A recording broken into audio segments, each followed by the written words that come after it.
Hello, hello, hello, and welcome to another episode of Market Bass. Gonna be a very interesting day today. Stock markets are waiting for the FOMC. Gonna be very interesting to see how the market reacts to this. We are expecting a 25 basis cut. Hopefully that maintains.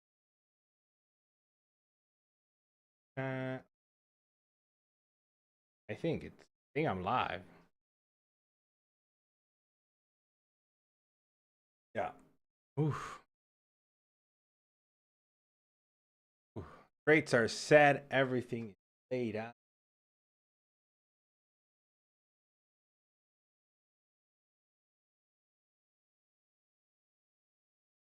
Market is bouncing into the news. Could be seen as a sign of consent. Nvidia bouncing a little bit, the Nasdaq bouncing a little bit. Everything. Let's have a look real quick at what the market is.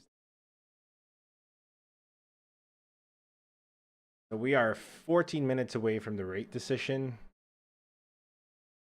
Going to be an interesting day. We saw today small caps actually benefiting from the current environment.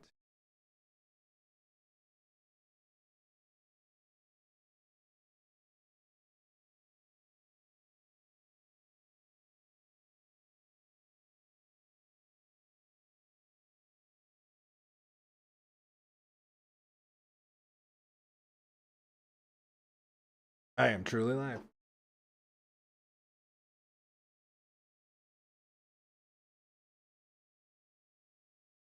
Hear me. That's not good.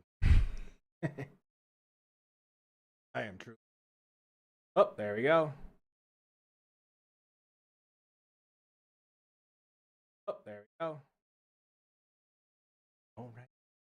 Welcome to another episode of Mark. Yeah, it's gonna be an interesting day. Very, very interesting. Sure, FO meeting going live with 450 subscribers. So don't subscribe if you like the content watching. Don't forget to send me a message on the chat if you have any questions. Expecting the market to cave. Currently, we're expecting the market to sort of, I don't know, like eToro expectations, at least in the poll that I did, was expecting a dovish cut of 25 basis points. I think the Fed watch tool, that's definitely priced in right now in markets. I don't think that changed drastically unless we see something major. Um,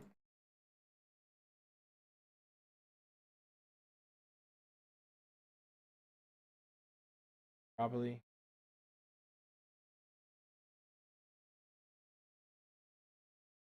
Yeah, 93%. Actually, I'm super surprised that we're still sitting at 6%. There is some hope we get a 50, but a 50 would mean that the economy is out of recession, so we really don't.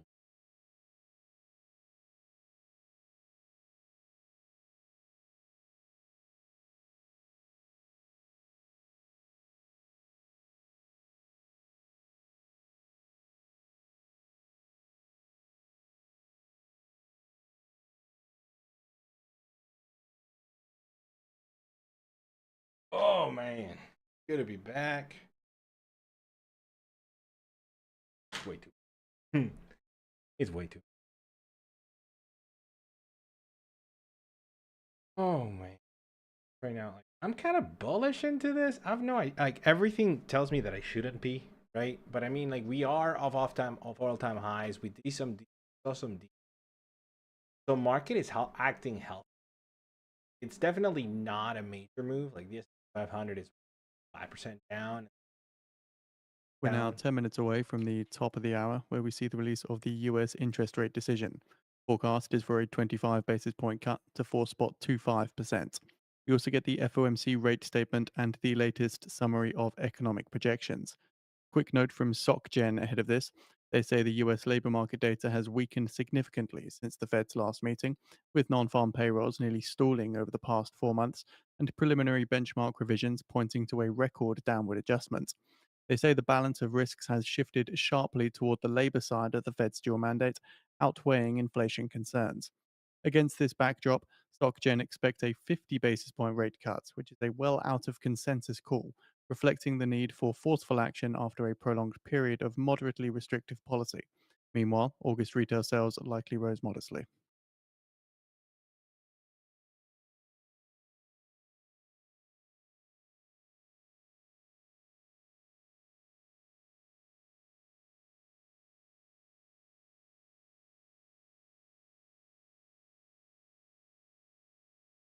All right. So yeah, we saw some de-risking from big tech companies, but funny enough, a lot of it moved to the Russell, right? Interest rate cuts are interesting because interest rate sensitive companies that need to borrow money heavily, companies that benefit from having low access to capital benefit, and we saw that the IWM is actually up on the day.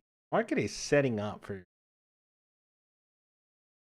a potential. I mean, like the expectation is that we're gonna get 4 cuts, and we probably don't get the 50 basis points. I think the market has priced that in already. But again, you could see a little bit of a freak. I mean, like say 8% chance, right? So we shall see.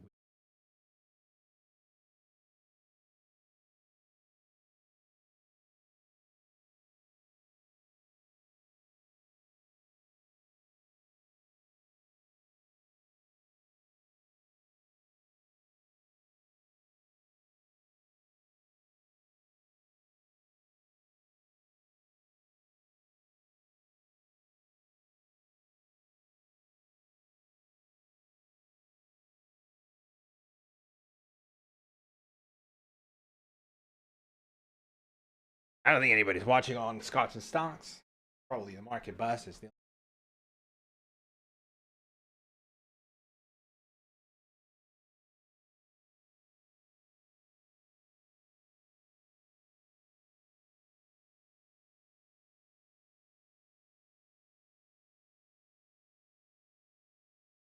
But copyrighted. That's the problem. Oh man. So expectations are 25 basis points and then a dovish rhetoric from Powell. We saw him in the last time he spoke kind of lean towards this, and we're giving sort of Trump the benefit of the doubt. The fact that Lisa Cook sort of got away with it maybe tells you a little bit. I don't think Powell does any like dealing, but well, Trump economy, everything's possible, right? So keep a close eye on it.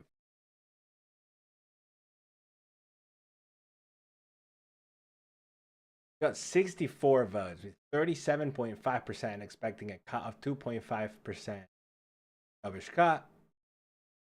25%. I'm actually surprised that this has the right. You go to the Fetch Watch tool, it's a 6% of a of a 50 point cut. And if we look at the probabilities here, we're also getting the summary of economic projections. SOP, right? We're getting the summary of economic projections. This was the last dot plot that we saw. I think this is going to shift down drastically by the end of the year. This gives us a lot of guidance because it's very close to the year. I think we're likely to be more something similar to this, right, where potentially we here.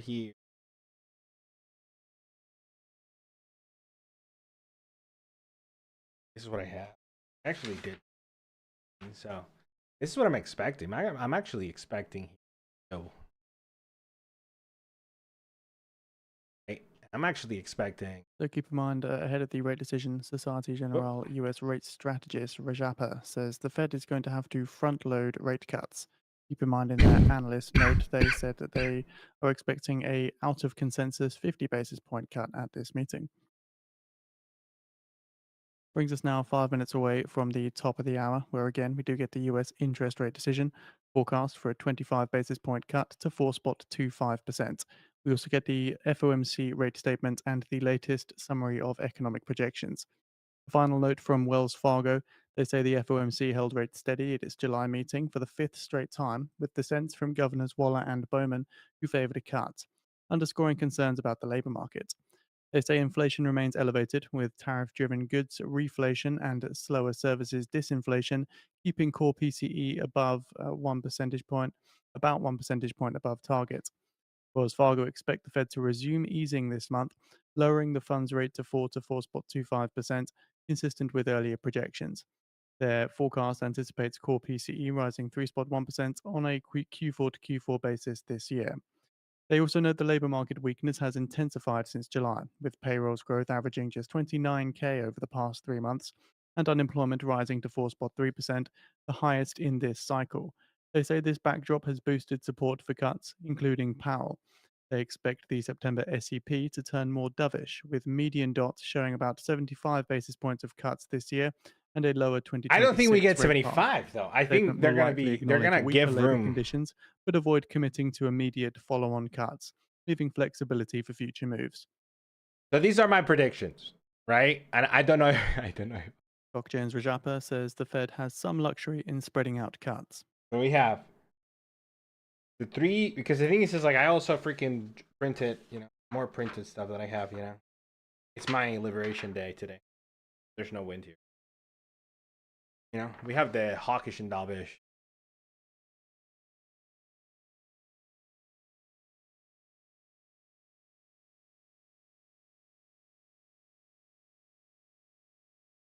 This is what I freaking. Let's see. I mean, like I could be wrong, 100%. Take this with a kilo of salt, but no financial advice. Trade at your own. I'm fully in. Like I think we're gonna see some weakness going forward, but I don't think we see it today. But I mean, we cut, But yeah, this is my expectations. This is what I think we're gonna do, and then potentially we see a bit lower, just because of the fears, right? The thing is, like most of the data has come in pretty good, right? I just see that like there is some room to some of the peak. December, no. So yeah, we got Moran, right? So we got like somebody that's super like dovish. So that's one of the points that we get. So I'm changing my prediction. There we go. I am. Seems like I'm wrong. So 1, 2, 3, 4, 5, 6, 7, 8, 12, 13.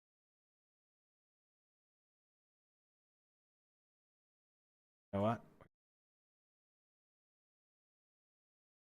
One of the guys that left was Kugler, which was a little bit in the hot. So this is gonna be interesting. Hello, Dragons. How you doing? Yeah, me too, man. Me too. Like this one I'm worried about, right? Because like there's a lot of expectations. Markets are bouncing into the open, which is nice. So this is what my expectations are. My expectations are. I did the math, at least for this. You know what I mean? But the problem is like if we go here. 1 minute remaining. I'll lead with the US interest rate decision. All right, because this guy, Demarios. Yes.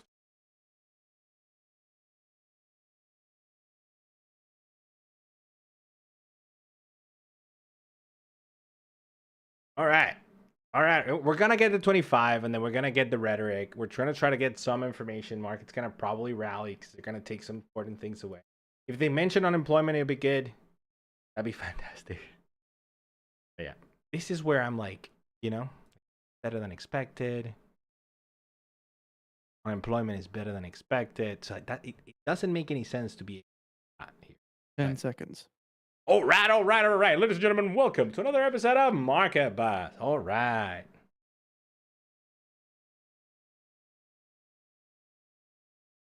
Cut 25 basis points, cut 25 basis points, cuts to 4.25% as expected. Current year rate forecast at 3.625%, 3.625%. lower than the expected 3.875%. Okay. Next year's They're rate going forecast at dovish. They're going dovish. 3.375% as expected. Market's gonna Over like the next this. 2 years, 3.125% as expected. And over the next 3 years, 3.125% as expected. Long run at 3% as expected. So the Fed say downside risks to employment have risen. The median projections show 50 basis points more cuts in 2025. So again, Yeah. Fed median projections showing 50 They're basis giving the points benefit more of the doubt to cuts Trump. this year. Cuts the target rate again to 4.25%, and says Governor Moran dissented in favor of a half-point cut.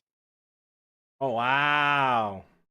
So he's super dovish. So Fed officials' median view of the Fed funds rate at the end of 2027 at 3.1%.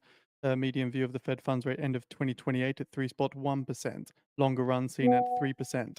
Again, the projections implying 50 basis points of cuts this year, 25 basis points of cuts in 2026, and 25 basis points of cuts in 2027. The projections show that 9 of the 19 officials see 2 additional cuts this year, 2 see 1 cut, and 6 see no more reductions. Policymakers see a 4.5% unemployment rate at the end of this year, unchanged from the prior forecast. It's lagging. Again, the projections show one policymaker estimated the appropriate policy rate by the end of the year was 4.5% Really? unchanged, and one saw it at 3%. Policymakers see the end of this year's PCE inflation at 3%, unchanged from the June projections, foreseen at 3.1%, unchanged as well. So looking to the market, strength in the How S&P is that? 500, weakness in the dollar coming through here following the release of this latest SEP. All right, let me have a look at the summary of economic projections here real quick. Yeah. Hippa.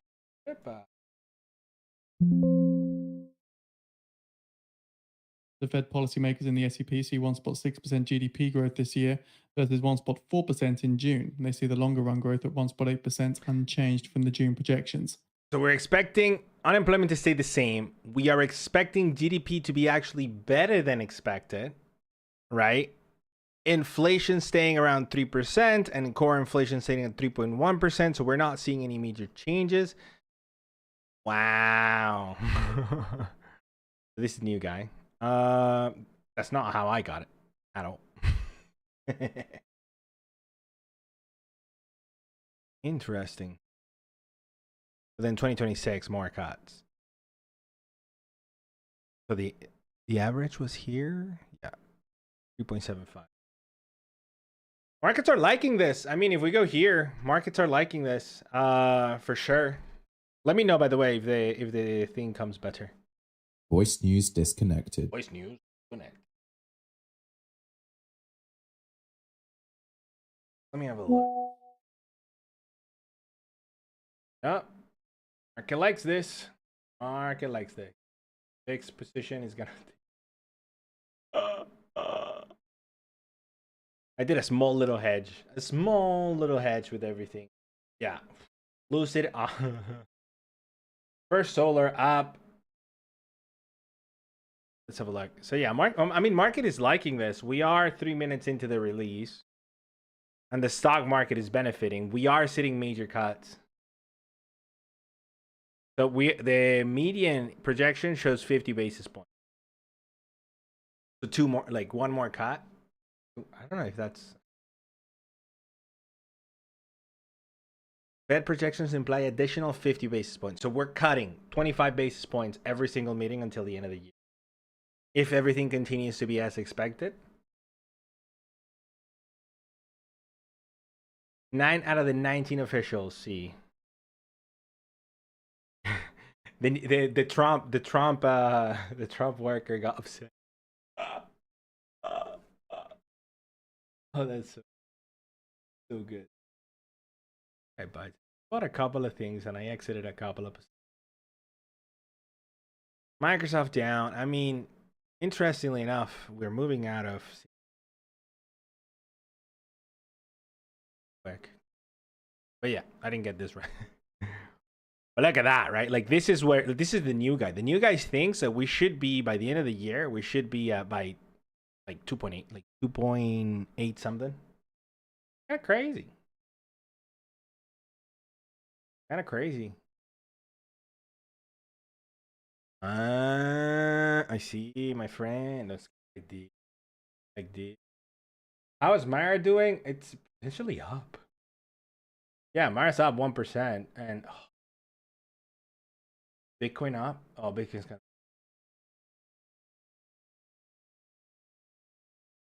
That's not bad. Have a look at the 5-minute. That's actually not crazy. Bitcoin didn't move at all. Let's read this out. Let's read this statement. Recent indicators suggest that the growth of economic activity moderated. The first half of the year, job gains have slowed and the unemployment rate has edged up but remains low. Inflation has moved up and remains somewhat elevated. The committee seeks to achieve maximum employment. Oh, 100%. Oh, 100%. Like, because it matters what he says, right? But, you know, like, you're starting to show the dissent in. It's funny that the one guy, you know what I mean? He's just guy. The Trump point. Let me actually go to Nick Timorio. This guy posts. I love the way that he posts because he gives you full clarity on what this is. So recent, all those swings in net export continue to affect the data. They took that away, and it's like recent indicators suggest the growth of the economy. Unemployment has edged up, which wasn't there before. Job gains have slowed, and unemployment rate has edged up. That's dovish. That's very, very dovish. You know, it's very, very dovish here. The company seeks to achieve maximum employment and inflation, judges the downside risks to employment have risen. So this is important, right? So they're telling you right here that they're focusing on unemployment more than they're focusing on inflation right now. So there is scare that we could continue to see like continued hikes. But yeah, market is balanced. Oh, let's freak. I'm so good. I made a trade on nail today. So the Russell 2000 rising 2% on track for its first record since 2021. So the Russell, you see this? You see this? I talked about this. The Russell is green. Peace out. Oh, I should have bought something. Oh.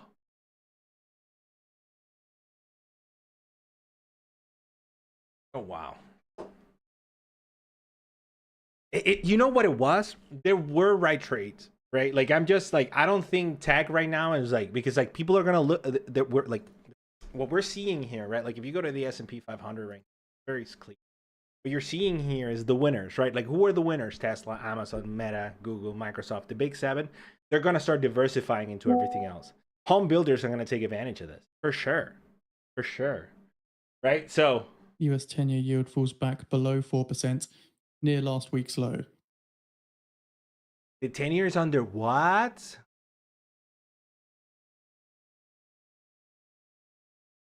The yield? Yeah, it's crazy. Nvidia down, which makes perfect sense. Because Nvidia still has a lot of negative sentiment. Yeah, I do. But I mean, like, S&P should be up. You know? Few pros up. Yeah, you know what I bought today? I bought freaking 5x S&P 500. That's so low. AMD's down because Nvidia's down, right? And because of the China fears. Like if they're gonna stop American chips, they're gonna stop AMD as well, right? So yeah. Like I see a diversification of it. It wasn't much. It wasn't much. But I mean like it was good. It was a good trade. I'm also starting to like slowly re-enter my full position on Nvidia, right? Like I think 150 could like if we touch 150 is a great buy. You know what I mean? You heard it here first. Let's go here. Let's go to the day performance. Like look at this. The Russell is at 0.75%. Like even it's funny because like commodities are down and I don't understand why. And the VIX is down, which I get hurt on my trade. It's only like it's okay. Like I'm losing 150 bucks. Not too bad. He's gonna speak. This is gonna spike. We're gonna see some volatility, but he's gonna be dovish, man. Like I don't think he wants to be hawkish right now, right? He's done their job. Give him the Nobel. You know what would be hilarious if he gets the Nobel? If he gets the Nobel. Look at the Nasdaq. Look at the Nasdaq.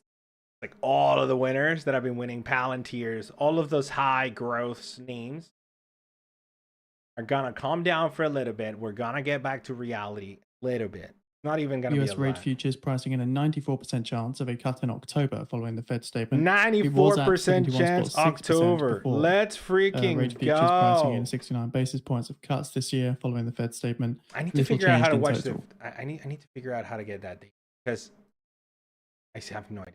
It's like October. Bam. October. This just went to 90%. I'm assuming this went over. And that's assuming the data doesn't continue to get worse and worse, which is a very strong possibility. Avishka, welcome. I might miss your because your chat is there. The other chat is here. I could bring them.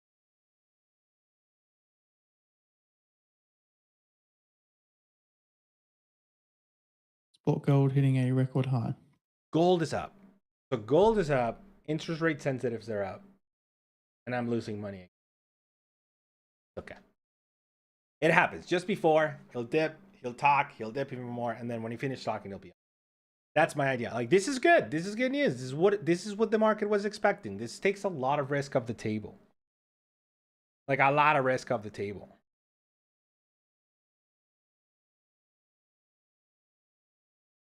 The next year was as expected. As expected. Like the thing, freaking the Trump puppet. Like there's a possibility to enter here. I think. Funny enough, again, the winners are gonna be, but like a lot of people are gonna start placing bets of interest rate sensitives, like home builders, RKT. Like, have you seen RKT? RKT, I called it. RKT.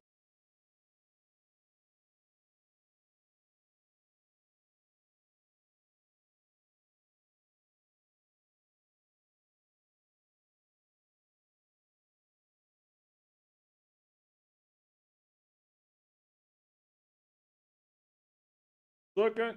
I just have Scotch and Stocks chat. Yeah. All right, I can read everybody. I can read everybody's. Yo, Baidu's nuts. You know, a friend of mine called it too. Because I bought Alibaba, right? I was like, look, Alibaba. I looked at the stock and it was beat up, all of that stuff. And then I saw Baidu, and I was like, Baidu kind of beat up, but I didn't know. I didn't know, right? And he was like, man, Baidu is a great company, Baidu. And I'm like, I have no idea what they do. I didn't even look. But it was like crazy. I looked at Baidu today, and it's like Chinese companies are so beat up. Like, they're beat up to the pulp. It's like, even at current level, looks cheap. You know, obviously the numbers have to be true. That's the problem with China. But if the numbers are true, this is fantastic. Oh, I'm getting freaking rammed. Oh no, market turning on.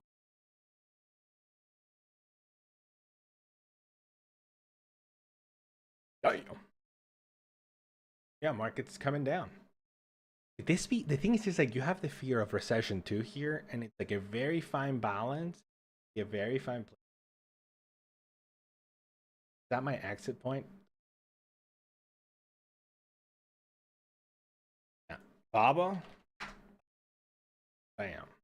All right, like that was just because of Chinese protectionism. RKT. Bam. Up. I called out 14. I called it here. Bam. Like Lucid, I entered Lucid the other day. Bam. Ooh, market's turning sour. Let's have a look. Look at a future. Oh. Down, the Dow down, Russell 2000 a bit down. Traders giving up on this. Market's dumping. The initial reaction was wrong.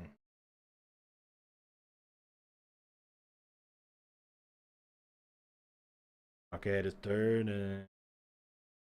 After the rate decision now, we're seeing gains in the US stocks reversing now. S&P 500 down spot 2%, Nasdaq down spot 7%. The Dow is up though, spot 8%.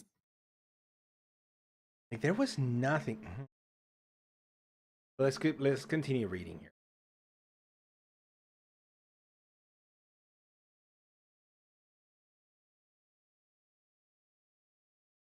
The balance of risks. The committee will continue.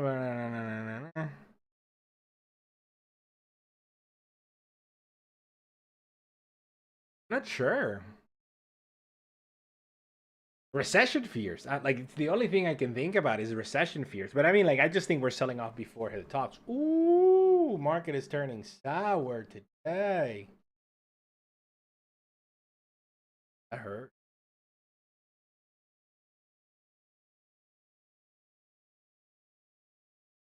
Oof.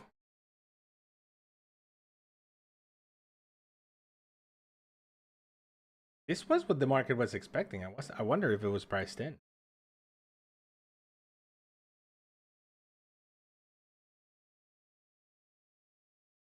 Yeah. Maybe you wanted your buying opportunity. Maybe this could be it. Like I'm. Yeah. The Fed rate cuts and a narrow majority of officials penciled in a total of 3 cuts this year. Statement changes are dovish. Myron is the only dissent for 50 basis points. Sense.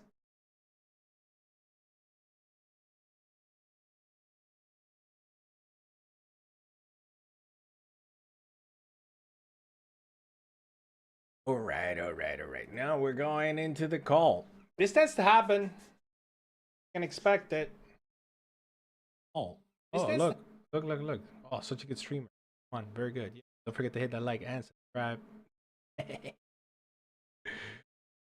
Power.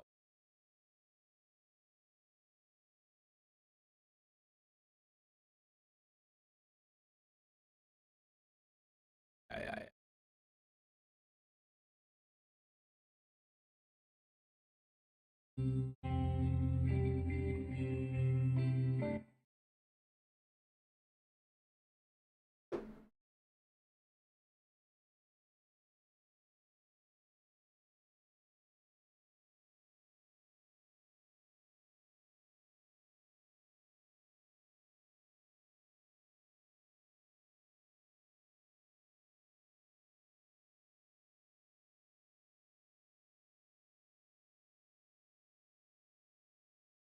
Gonna adjust. I wonder what Trump said.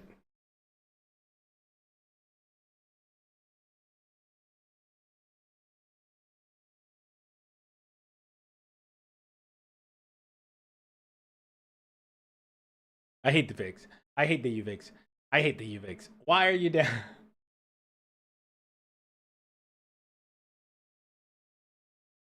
Let's have a look. Let's have a look. What did Trump say? Trump hasn't said.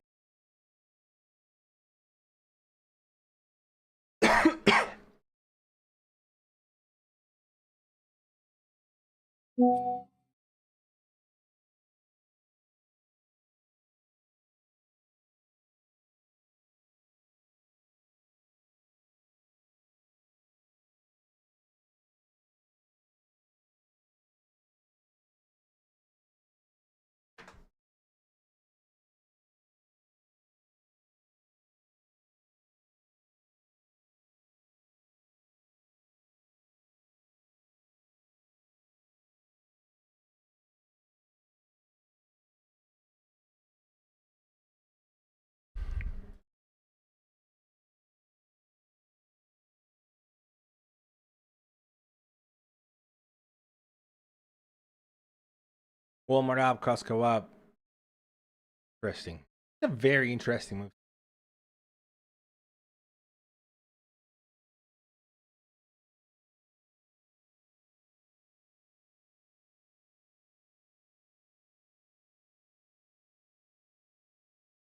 US 10-year yield falls below 3.99%, lowest since April.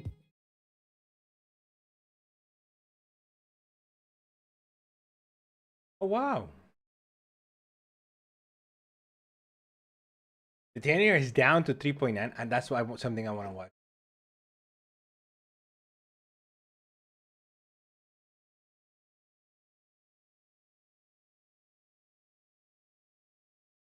Yield on the 10-year is 3.9%.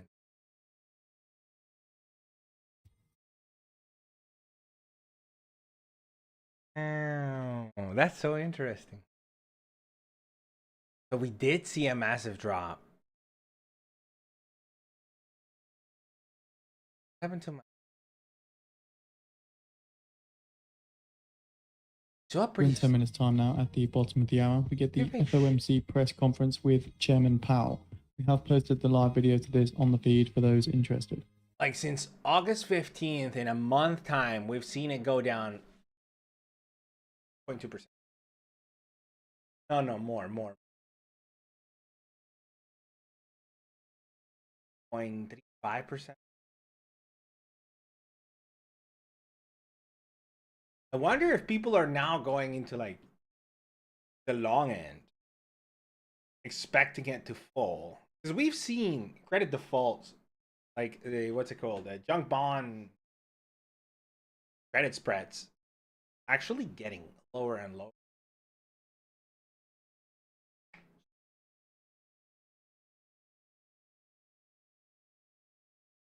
Massive whipsaw, right? Like in the Nasdaq, we definitely saw it, and the S&P 500, we saw it too.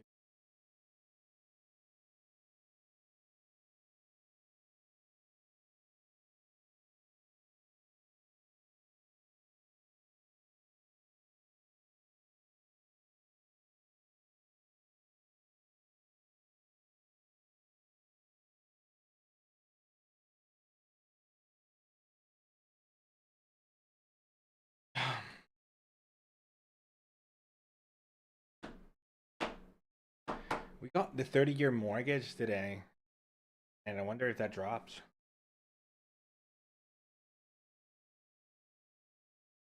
Trying to compete. That would be. I'm 9 minutes before the call.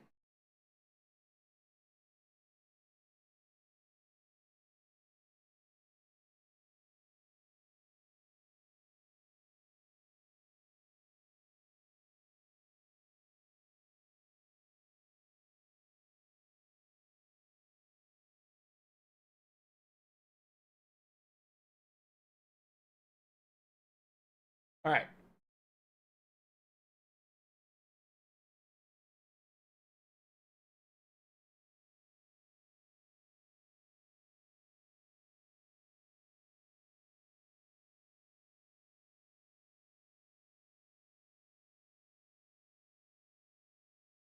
Market's recovering. Market's recovering. It was a buying opportunity right there. Market opportunity. I think the market just gave. I think big trader came in, try to get out of a bunch of positions. They're like, look, I don't want to take on the risk. Bam. Like there was massive volume that came in there. Funny enough, but we are getting it all the way back. I mean, this is like this is good.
Funny, is the VIX moving?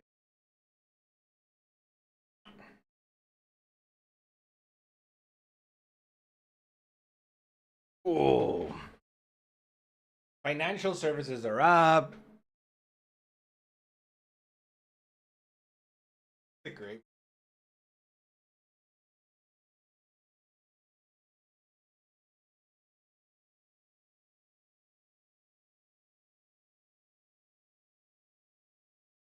Yeah, crypto's not moved at all. Like we had XRP like going into like alts, but nothing. Futures, I mean, the Russell is up, right? Currencies are up. 10-year up. The 30-year.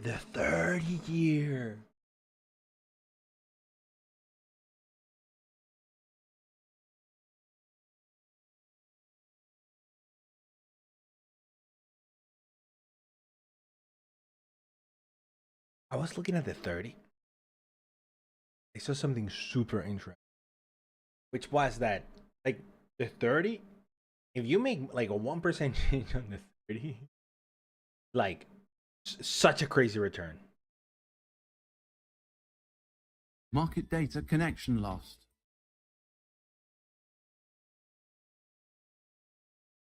Market data connection re-established.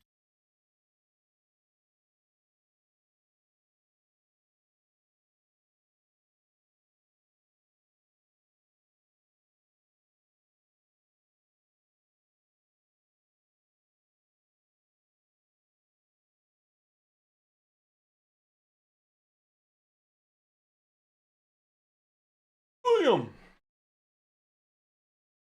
Like, money's moving into the Russell. Like, I'm telling you right now, potentially what we saw was de-risking from the S&P 500 and the Nasdaq. Massive moves. If we go here,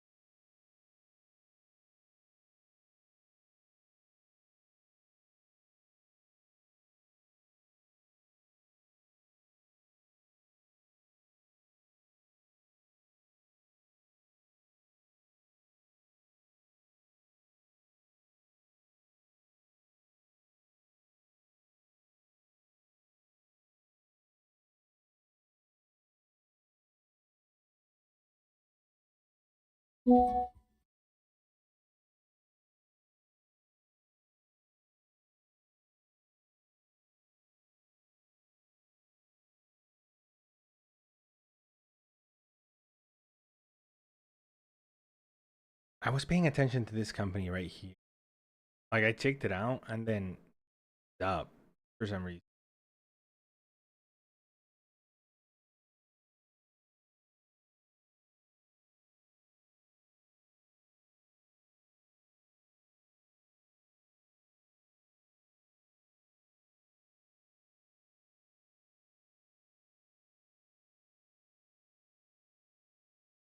Yeah, S&P is gonna be up.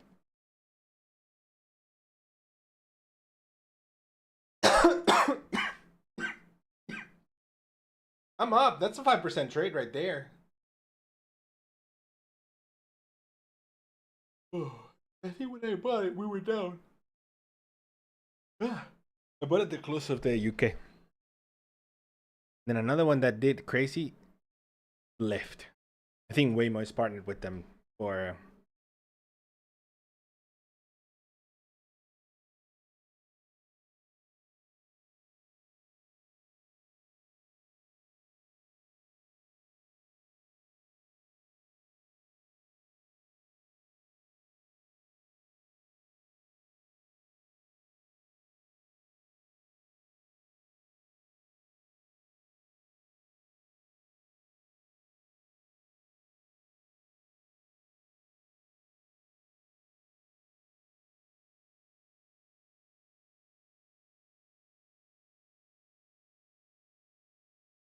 S&P 500 rebounds back in positive territory.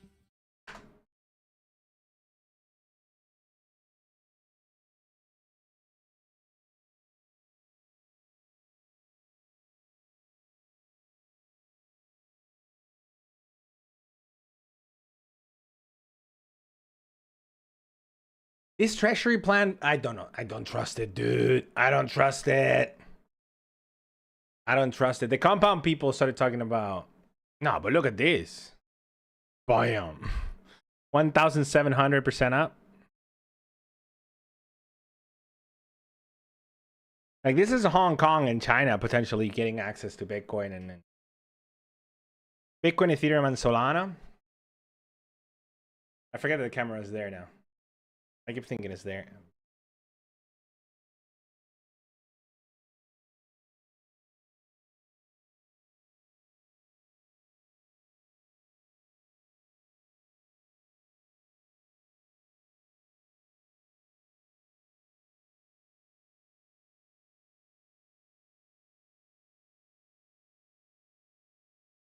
And Powell beginning the presser.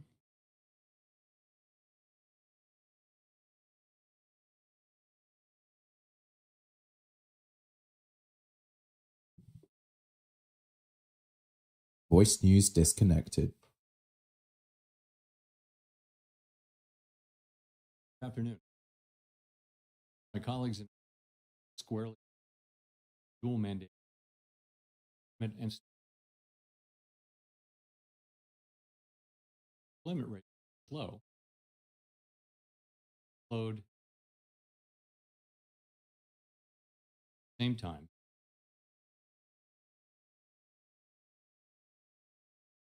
Support of our goal. Shift in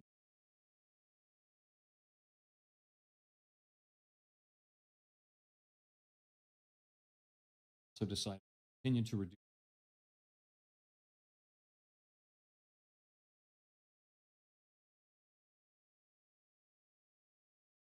recent indicators. Growth, GDP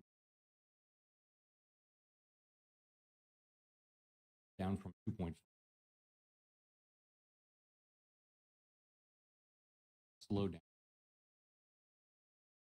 Contrast, business investment, equipment, intangibles picked up. Activity, summary of economic GDP this year, 8%.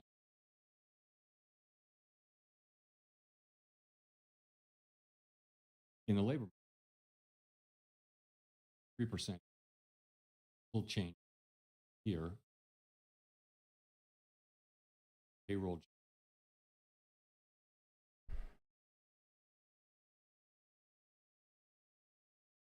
Good part of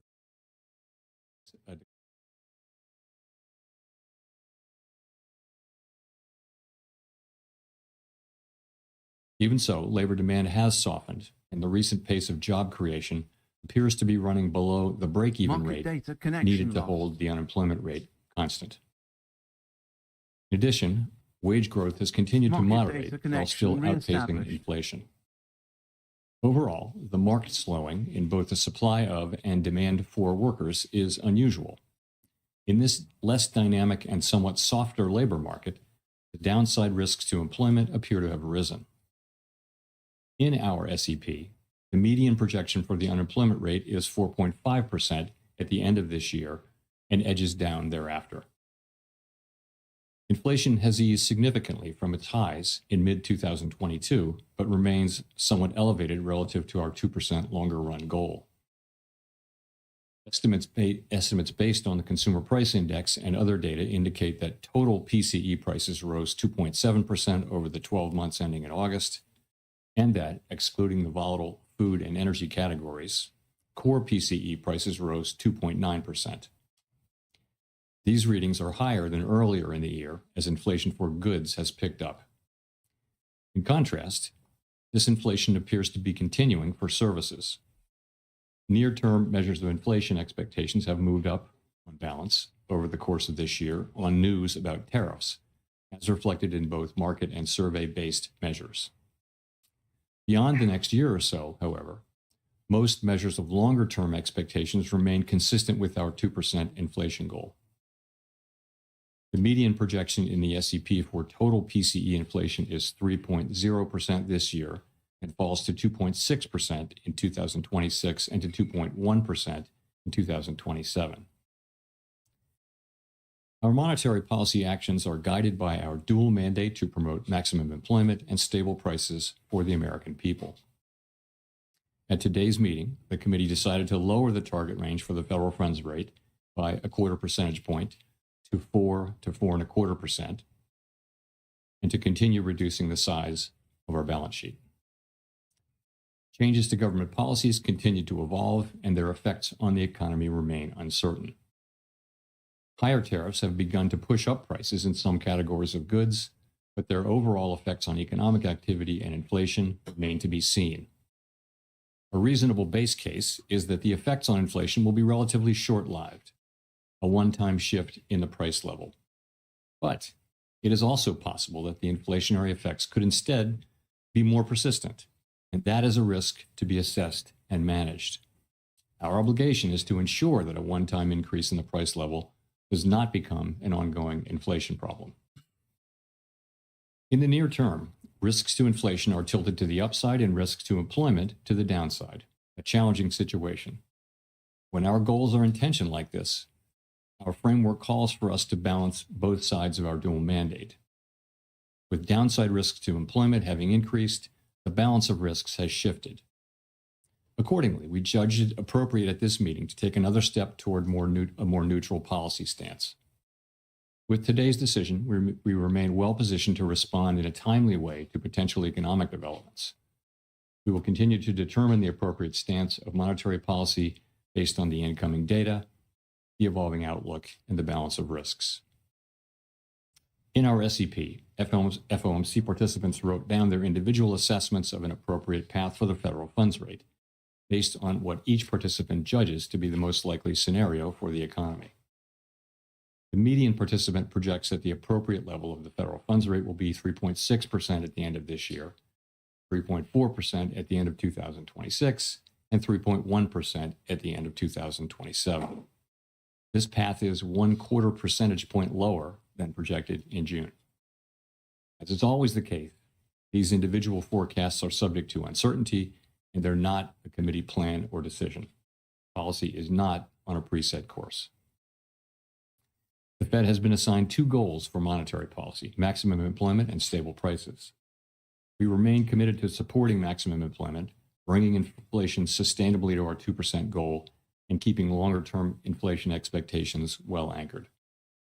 Our success in delivering on these goals matters to all Americans. We understand that our actions affect communities, families, and businesses across the country.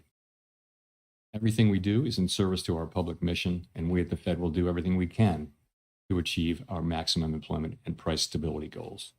Thank you. I look forward to our discussion. All right. That was more neutral than I expected. Great. Thank you. Chris Rugaber at Associated Press. As you know, Fed Governor Stephen Myron has kept his position at the White House, even as he's joined the Fed board. This is the first time, I believe, the Fed's board has had someone with executive branch ties in decades. Does this compromise the Fed's independence from day-to-day politics? And relatedly, how can you maintain the public's perception the Fed is politically independent with this dynamic? Thank you. So we did welcome a new committee member today, as we always do, and the committee remains united in pursuing our dual mandate goals. We're strongly committed to maintaining our independence, and beyond that, I really don't have anything to share. You and other Fed officials have spoken extensively about the impact of tariffs on inflation, although perhaps with many companies appearing to eat the tariffs, tariffs may be impacting the labor market and other parts of the economy instead. Do you see that as a possible outcome here, that tariffs are the reason we're seeing some slowing, particularly in the labor market, rather than in inflation? It's certainly possible. We're beginning to see, we have begun to see goods prices showing through into higher inflation. And actually, the increase in goods prices accounts for most of the increase in inflation, or perhaps all of the increase in inflation over the course of this year. Those are not very large effects at this point, and we do expect them to continue to build over the course of the rest of the year and into next year. And it's also possible that there may be effects on employment, but that I would say, if you're looking at why employment is doing what it's doing, that's much more about the change in immigration. So the supply of workers has obviously come way down. There's very little growth, if any, in the supply of workers. And at the same time, demand for workers has also come down quite sharply, and to the point where we see what I've called a curious balance. Typically when we say things are in balance, that sounds good. But in this case, the balance is because both supply and demand have come down quite sharply. Now demand coming down a little more sharply because we now see the unemployment rate edging up.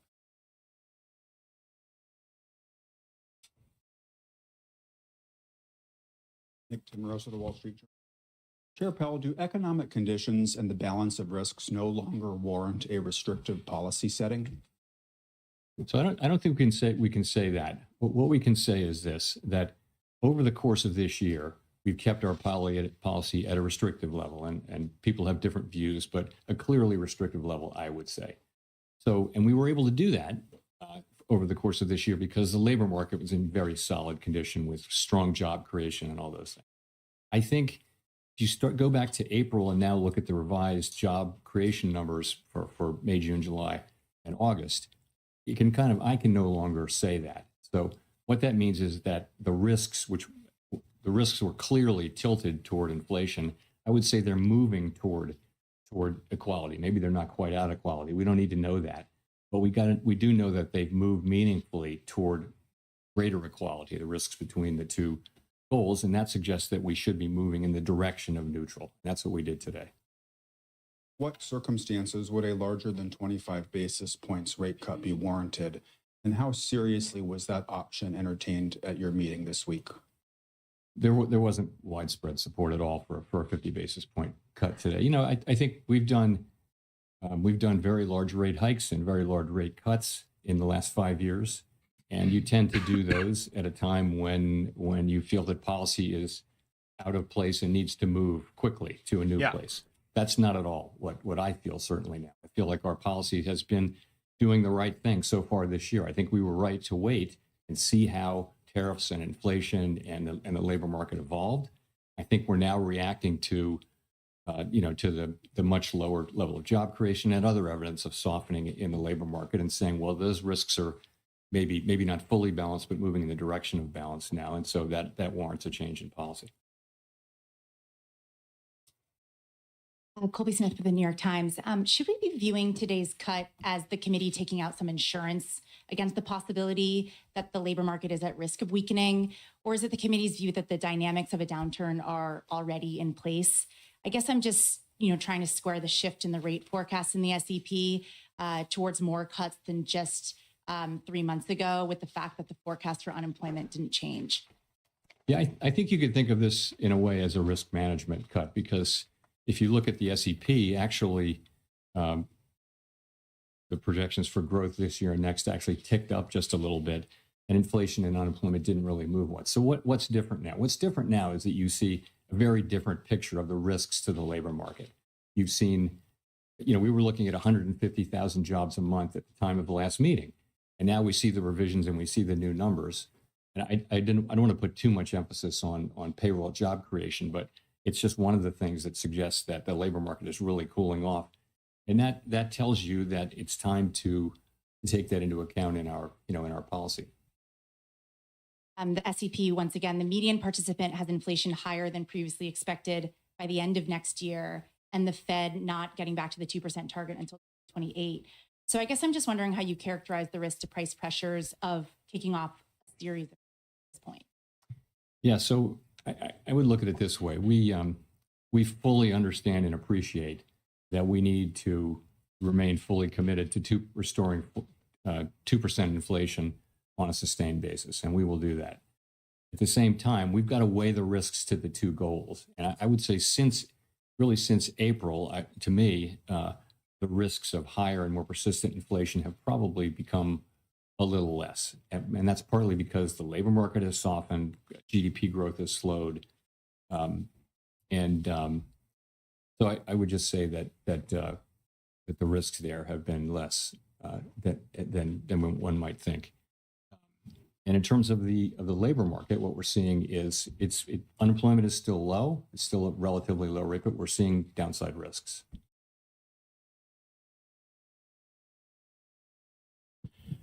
Michael McKee from Bloomberg Radio and Television. I'm a little confused by your explanation of the Fed cutting rates because of unemployment. If you think that most of what's happening in the employment area is related to immigration, which your rate cuts wouldn't address, how do you see that as more important than inflation, which has remained almost a full percentage point above your target? Well, I was saying that what's happening in the labor market has more to do with immigration than it has to do with tariffs. That was the question I was answering.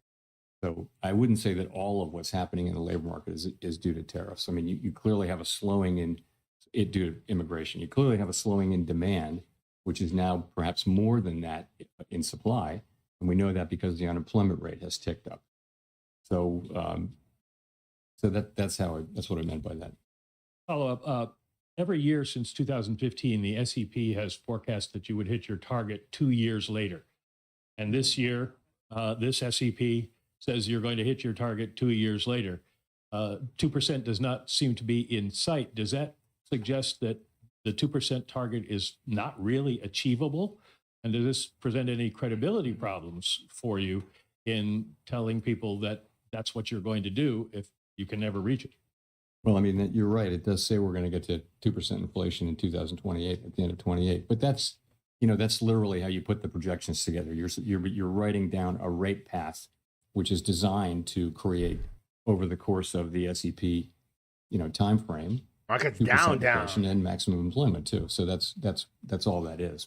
No one really knows where the economy will be in 3 years. But the nature of the exercise is 0.25 cut. Write down policy that you believe would return to the 2% goal over at least by the end of the exercise.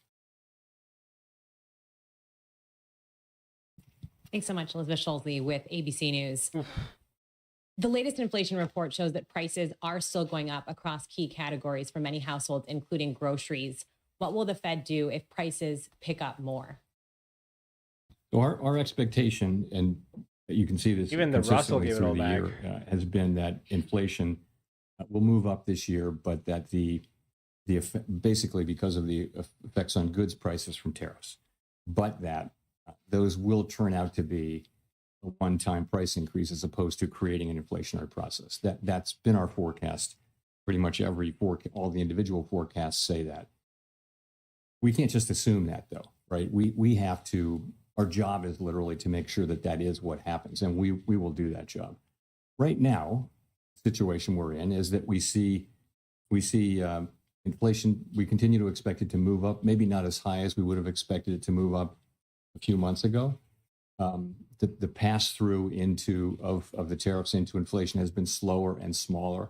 The labor market has softened, so the case for there being a persistent inflation outbreak is less.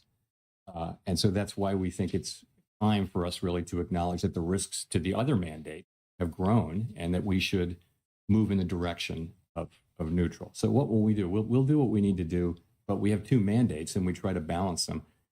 For a long time, our framework says that when our two goals are in tension, this is quite an unusual situation.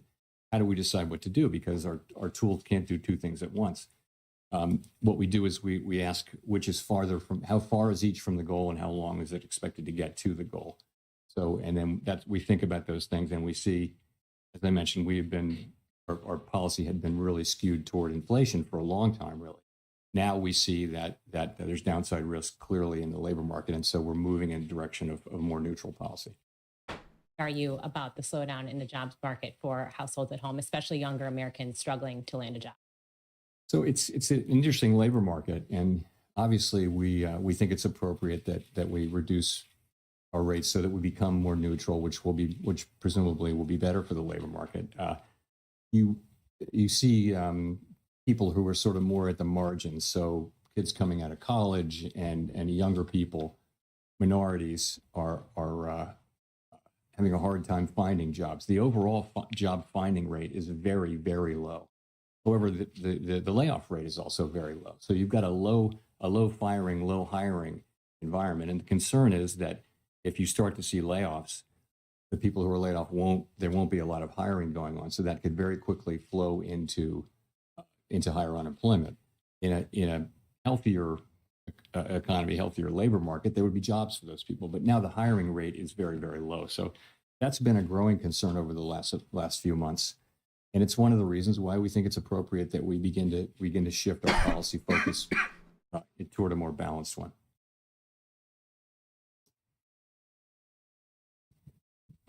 Steve Leisman, CNBC. Mr. Chair, in the past, during rate cuts, you used the word recalibration. And I wonder if you pointedly did not use it this time. And in fact, when you said policy is not on a preset course, did you mean that as sort of the opposite of recalibration? Be meeting to meeting, data point by data point? Are we in the process of getting back to neutral? So I think we're in a meeting by meeting situation. We're going to be looking at the data You know, let me say a word about the SEP really here. So we often point this out. What the SEP is, it's an accumulation of the individual projections of 19 people, showing what they believe at a particular moment in time to be the most likely path for the economy and thus the appropriate path for monetary policy as well. And as you know, we don't debate or try to agree on what that is. We just write them down and accumulate them. We do sometimes discuss them. And so we always say we're not on a preset path, and we really mean that. The actual decisions we make are going to be based on the incoming data, the evolving outlook, and the balance of risks at the time the decisions are actually made. So you will have seen that we have 10 participants out of 19 who wrote down 2 or more cuts for the remainder of the year, and 9 who wrote down fewer than, in fact, in a good number of cases, no more cuts. So rather than looking at this as certainty, I would encourage people, as always, to look at the SEP as through the lens of probability. And so there are different possible outcomes and likelihoods rather than this one is certain and this one isn't happening. So that's what I would say. Damn. We're getting to my follow-up question, which was, is the dispersion in the outlook a sign of uncertainty of policy in the meetings to come? Thank you. You know, it is such an unusual situation. Ordinarily, when the labor market is weak, inflation is low. And when the labor market is really strong, that's when you gotta be careful about inflation. So we have a situation where we have two-sided risk, and that means there's no risk-free path. And so it's quite a difficult situation for policymakers. And it's not at all surprising to me that you have a range of views. It's not so much about having different views for the path of the economy, but it's partly that, but it's also partly about what's the right thing to do in light of this, of the tension between the two goals. How do you weight them? How worried are you about one versus the other? And so it's natural. I think it would actually be surprising if you didn't have pretty wide range of views based, in this kind of highly unusual situation, and we do.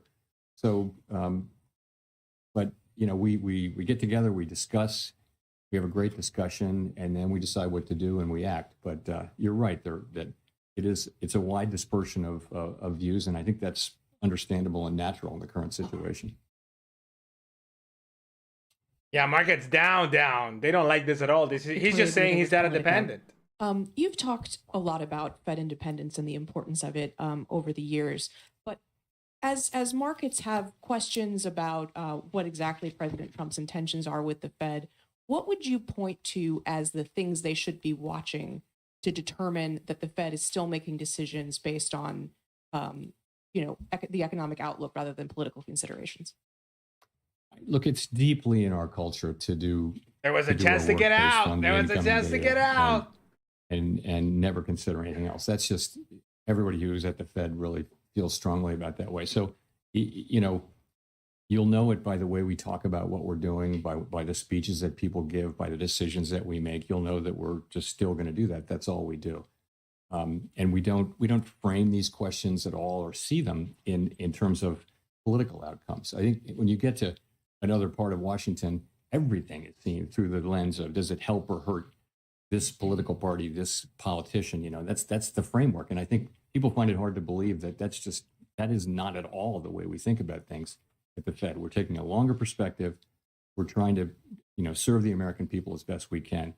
So I think you would be able to tell. I don't believe we'll ever get to that place. I would say we're doing our work exactly as we always have now.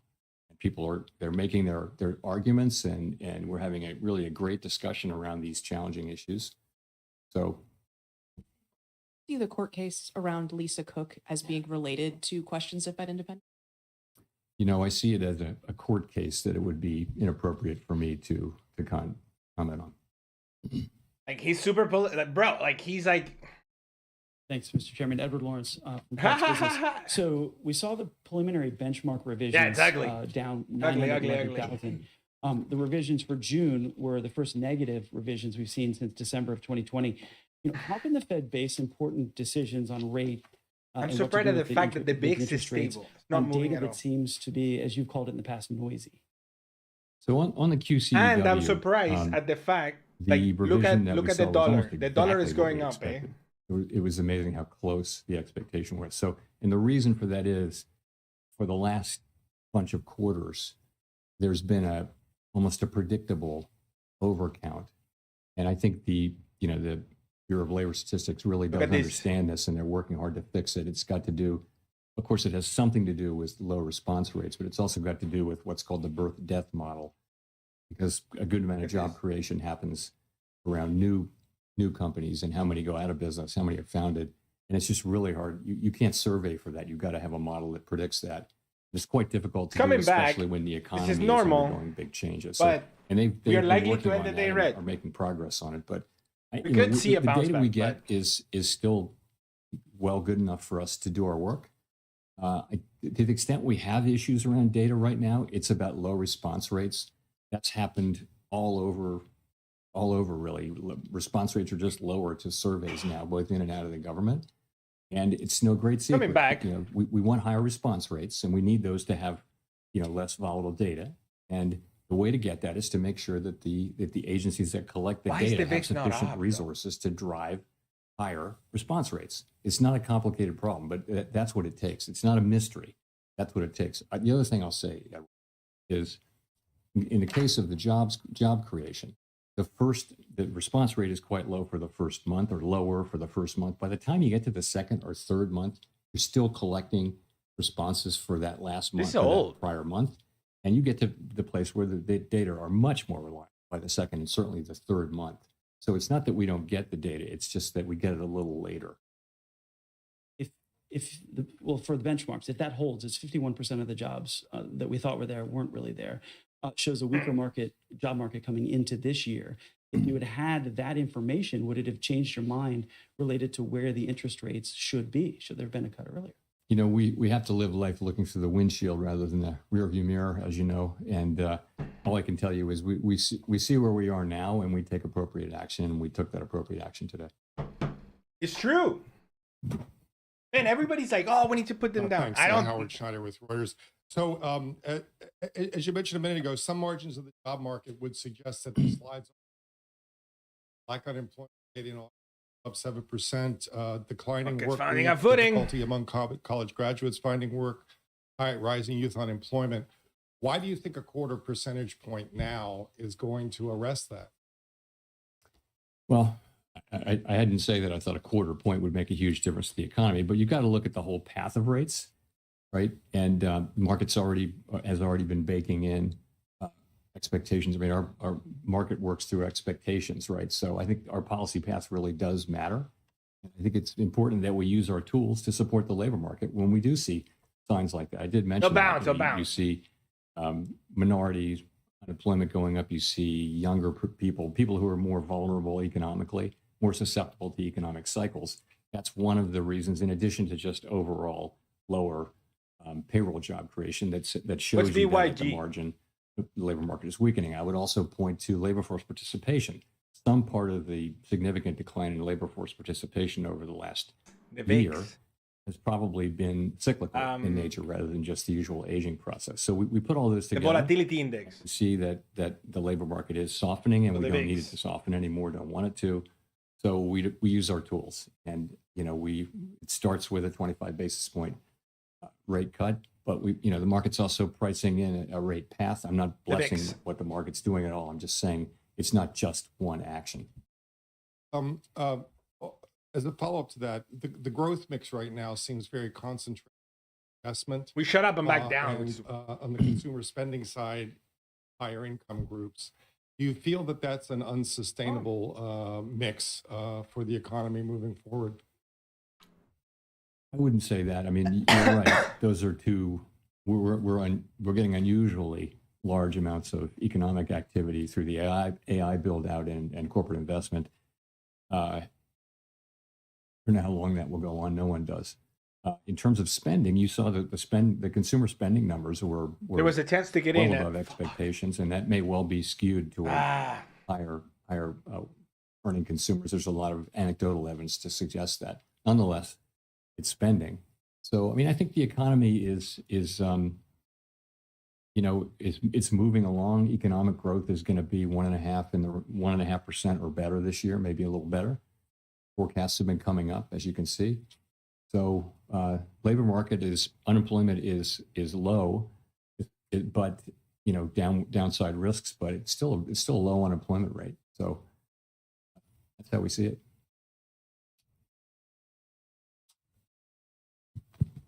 I'm Stephanie Rule, MSNBC. Treasury Secretary Scott Bessent has said that the Federal Reserve suffers from mission creep and institutional bloat. He's now calling for an independent review. Would you support an independent review, or are you open to any sort of reform in any areas of the Fed? I, of course, am not going to comment on anything the Secretary says or really any other officer says. So in terms of reform at the Fed, we just went through a lengthy and I think very successful process of updating our monetary policy framework. I would say there's a lot of work going on behind the scenes around the assets we have in the Federal Reserve Bank system, Federal Reserve system, and at the board. Are they the right size? We're actually going through a 10% headcount reduction through the whole Fed, including the board and all the reserve banks. The employment at the Fed at the end of that will be basically at the same level it was more than 10 years ago. So we will have had zero job growth for more than a decade when we're finished with that, and I think we'll probably do more than that. So I think we're certainly open to constructive criticism and ways to do our jobs better. Not an independent review? We're certainly open to always trying to do better. Chairman, Neil Irwin with Axios. There's been some debate lately on whether AI is already starting to affect the labor market in terms of lower labor demand, higher productivity by contrast. Do you buy that? And if that is true, does that have implications for the monetary policy setting? So there's great uncertainty around that. I think massive volatility. My view, which is also a bit of a guess, but widely shared, I think, is that you are seeing some effects, but it's not the main thing driving it. And so particular focus on young people coming out of college. And yeah, there may be something there. It may be that companies or other institutions that have been hiring younger people right out of college are able to use AI more than they had in the past. That may be part of the story. It's also part of the story, though, that job creation more broadly has slowed down. The economy has slowed down, and so it's probably a number of things. But yeah, it's probably a factor. Hard to say how big it is.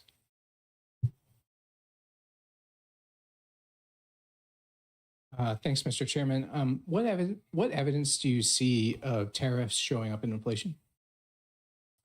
Well, if you can take goods, just sort of the broad goods category. And last year, goods inflation was negative. You go back 25 years, that was the typical thing, was that goods inflation goods prices generally went down, even adjusting for quality. So that was not the case during the pandemic, of course. Goods inflation went very high, but we had essentially returned to zero or slightly negative inflation. Now, I think goods inflation over the course of the past year is 1.2%, which doesn't sound like a lot, but it's a big change. So we think, analysts have different views, but we think it's contributing, 0.3 or 0.4, something like that, to the current core PCE inflation reading, which is 2.9%. So it's contributing. What seems to be happening is that, the tariffs are mostly not being paid by exporters, mostly being paid by really the companies that sit between the exporter and the consumer. So if you buy something and you sell it through retail or you use it to make a product, you're probably taking a lot of those costs on and not able to pass it fully along to the consumer yet. That appears to be what we're seeing. Fuck, I got this wrong.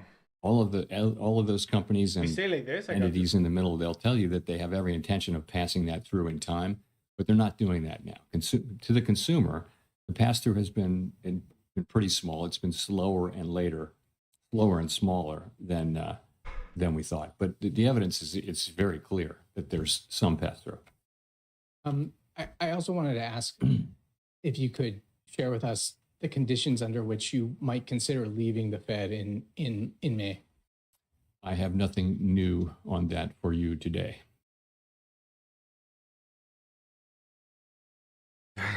Hi, Katerina Saraiva with Bloomberg News.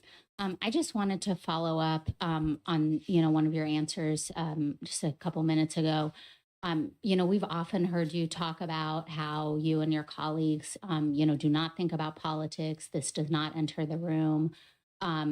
But one of your new colleagues does come from this world, right, where everything is seen through this framework of politics and of what party is being helped, and that person is still employed by the White House. How can markets and the public interpret? There was a chance for a trade and I missed it. His speeches, for example, and then some of the forecasts that we see today. I mean, the median for this year was moved because of the introduction of his forecast. I'm talking about the number of rate cuts seen this year. What do you say to markets and the public that are trying to interpret what you guys are saying?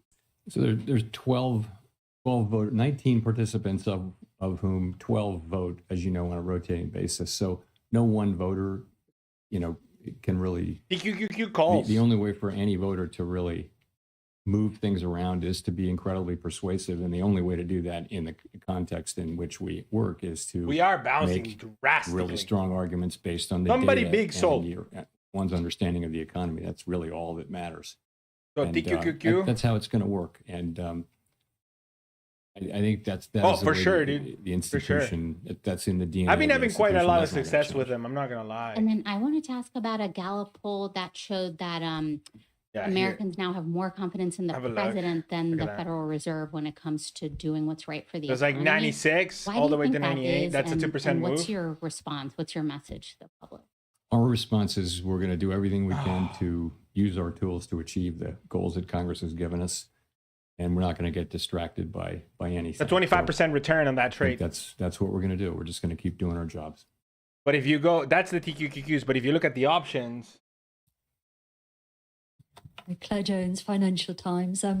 Given the range of views expressed prior to the meeting, I think there was a lot less dissent today than a lot of people expected. I think 96. It'd be good to know just what you think the drivers were of coming to that very strong consensus in the meeting, and also on the flip side to just explain why the dots are really so scattered between someone. I wonder what ETH and all of them are higher doing by right the now. end of the year to 5 cuts. I mean, down. What were the kind of range of views you heard about, on one side, why there was so much support for a cut today, and on the flip side, why there's so much divergence about what comes next?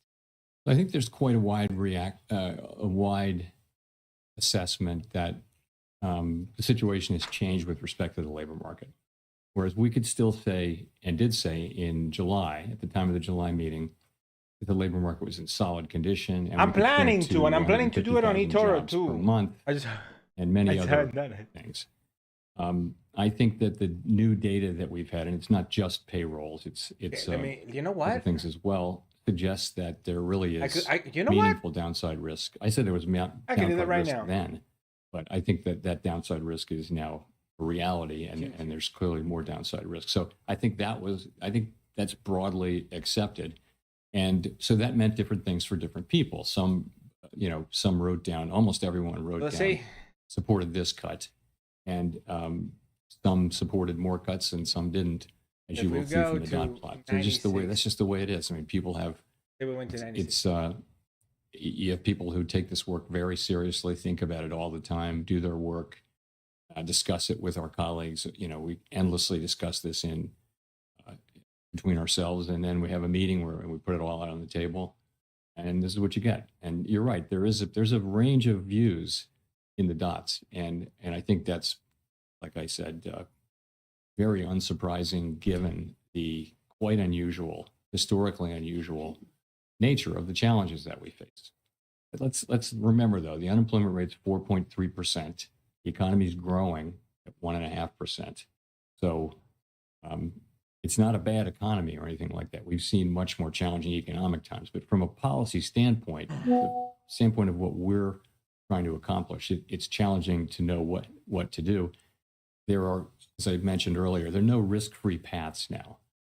It's not incredibly obvious what to do. So we have to keep our eye on inflation. At the same time, we cannot ignore and must keep our eye on maximum employment, which is those are our two equal goals.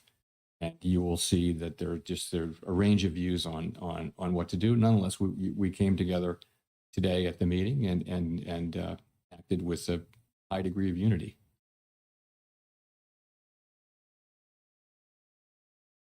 Thank you. Archie Hall from The Economist. You mentioned earlier that job creation was running below your guess at its break-even rate. I'd be curious to hear a bit more about that and where you think the break-even rate is.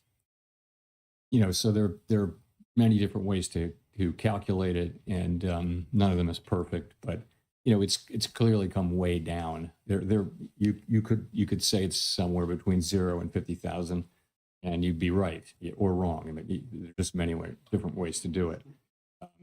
So wherever it was, 150,000, my camera stopped working a few months ago, it's come down quite significantly. And that's because a very lower amount of people are joining the labor force. The labor force really not growing much at this point, and that's a lot of where the supply of labor was coming from over the last 2 or 3 years. So we're not getting that now. We've got much lower demand. It's interesting that supply and demand have really come down together so far, except now we do have unemployment ticking up just one tick outside of the range where it's been for a year. 4.3% is still a low level, but I think this speedy decline in both supply and demand has certainly gotten everyone's attention. By May, you mentioned the downside risk to employment a fair amount, but it's striking that measures of kind of activity and output for the third quarter, those that we have, seem pretty strong. The Atlanta Fed's GDP now is very strong, strong PC numbers as well. How do you square those things? Is there a chance actually could be upside risk to the labor market if those activity measures are right? Well, that would be great. We'd love that to happen. So I don't know that you see a big tension there, but it's gratifying to see that economic activity is holding in, and it's a good bit from consumption. It looks like consumption was stronger than expected. What we got earlier this week, I guess. And also we're getting fairly narrow sector is producing a lot of economic activity, which is the AI build out and business investment. So we watch all of it, and I would say we did move up. The median for growth for this year actually moved up in the SEP between the June and September SEPs. So and really the inflation and labor market didn't change much. It's really the risks that we're seeing to the labor market that were the focus of today's decision. Hi, Nicole Goodkind with Barron's. Thank you for taking my question. Given the cumulative impact of high interest rates on the housing sector, I'm wondering how concerned you are that current rate levels are exacerbating housing affordability issues and potentially hindering household formation and wealth accumulation for a segment of the population?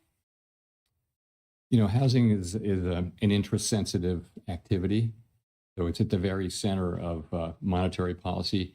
When the pandemic hit and we cut rates to zero, the housing companies were incredibly grateful, and it was really, they said that was the only thing that kept them going, was that we cut so aggressively and provided credit and things like that, and they were able to finance because we did that. The other side of that is when inflation gets high and we raise rates, and you're right, it does coming down again. Housing industry, and so rates have come down a bit, and as that happens, we don't set mortgage rates, but our policy rate changes do tend to affect mortgage rates. And that has been happening, and that'll of course raise demand. Lower borrowing rates for builders will help, builders will help supply, and so some of that should happen. I think most analysts think that it would have to be pretty big changes for it to matter a lot, for the big changes in rates to matter a lot for the housing sector. And the other thing is by achieving maximum employment and price stability, that's a strong economy. That's a good economy for housing.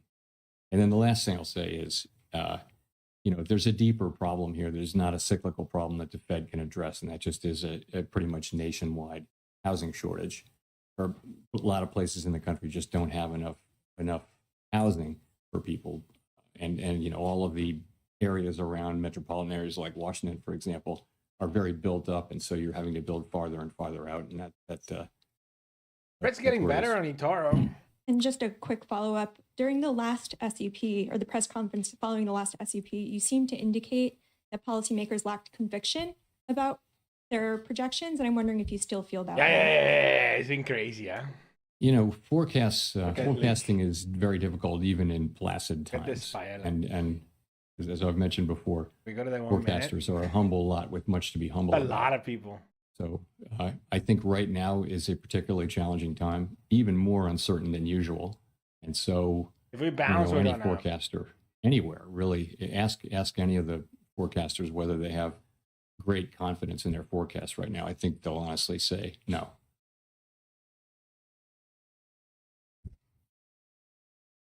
Thank you, Chair Powell. Jennifer Schonberger with Yahoo Finance. If you're cutting rates, why continue to reduce the size of your balance sheet, then pause the unwinding?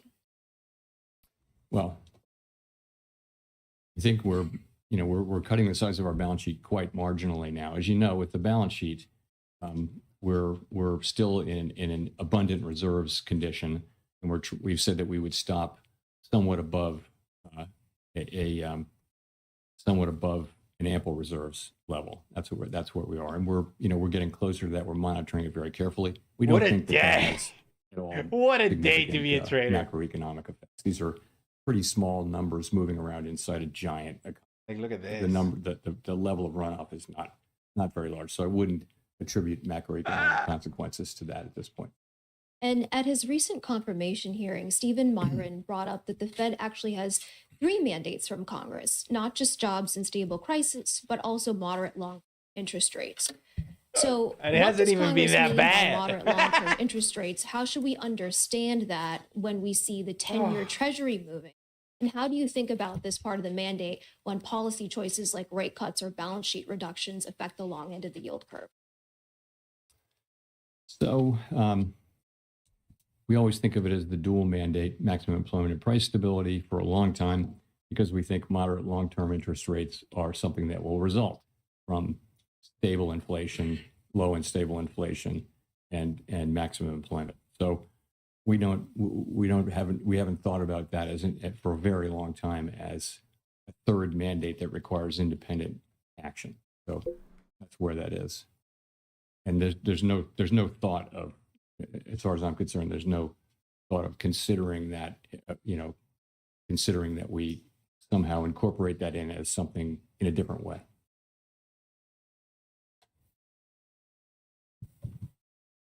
Thanks, Chair Powell. Matt Egan from CNN.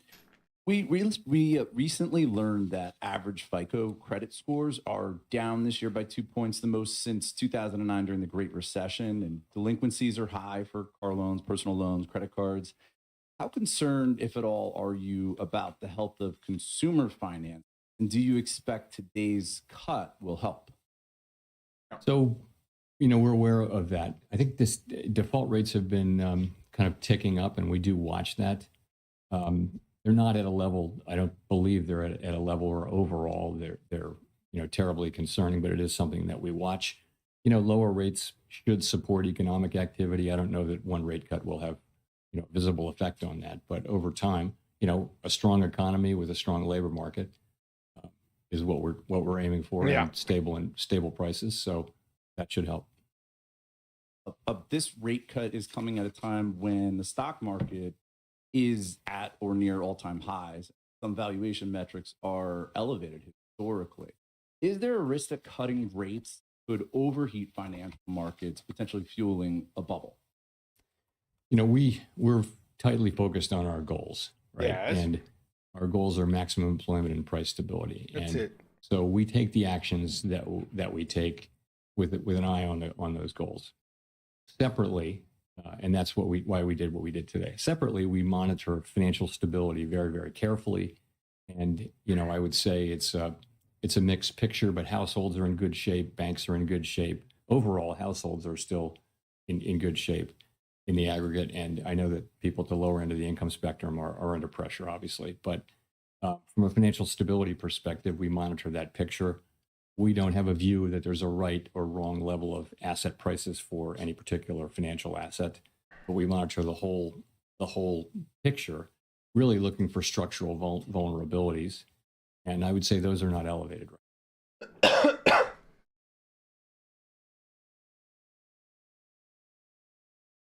Hi, Chair Powell. Jean Young with M&I Market News. I wanted to ask about inflation expectations. You've said the Fed can't take the stability of inflation expectations for granted. You mentioned at the short run, they've gone up a little bit. I wonder if you can talk a bit about that. And then also at the long run, wondering, do you see evidence that the debate over Fed independence and the growing deficit is putting pressure on inflation expectations? So as you said, shorter term inflation expectations have tended to respond to near term inflation. So if inflation goes up, inflation expectations will predict that it takes just a little while to get back down. Fortunately, throughout this period, longer term inflation expectations both break even in the markets, and almost all of the longer term surveys, Michigan being a bit of an outlier lately, have been just rock solid in terms of running at levels that are consistent with 2% inflation over time. So we don't take that for granted. We actually assume that our actions have a real effect on that, and that we need to continually show and also discuss our commitment to 2% inflation. And so you'll hear us doing that. But we're, as I mentioned, it's a difficult situation because we have risks that are both affecting the labor market and inflation. Those are our two goals. And so we have to balance those two. When they're both at risk, we have to balance them. And that's really what we're trying to do. Your latter part of your question was about independence. I don't see market participants. I don't see that that's something they're factoring in right now in terms of setting interest rates. Thanks very much. That's it. GG's well played, ladies and gents. GG's well played. Summary time. Oh, it was a very interesting day. Extremely volatile, as we can see. Markets were all over the place. Big players were selling. Players were buying for sure. But we got the 0.25% cut to the Fed's fund rate, which is very, very good news. We are starting a cycle of slowing down. It was super. We called it. You know what I mean? Like, it was super interesting too because we called it, Dragos. I'm too panicky. I'm too panicky to be drinking whiskey right now. Ah, it's funny because I have the Scotch Stocks logo. I gotta make a market bus one too. But yeah, I mean, like, it was a very, very interesting. I mean, we see the volatility all over the place right here, right? It's just, we saw some weakness at the moment. You know what? I'll grab a beer. Interesting.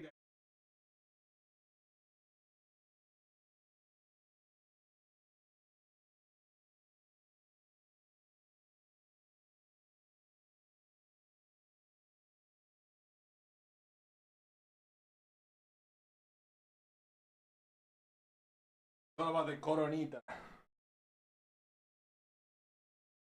Holy. But yeah, market seems to be finding a footing right now. Like, it's just the moment, you know what? This happened right here when he said data dependent.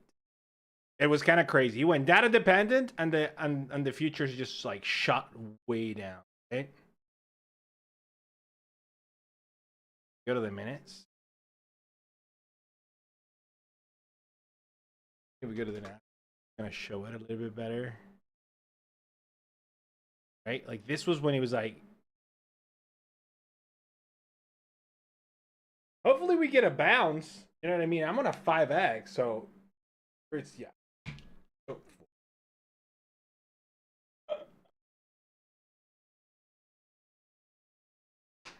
Take my hat.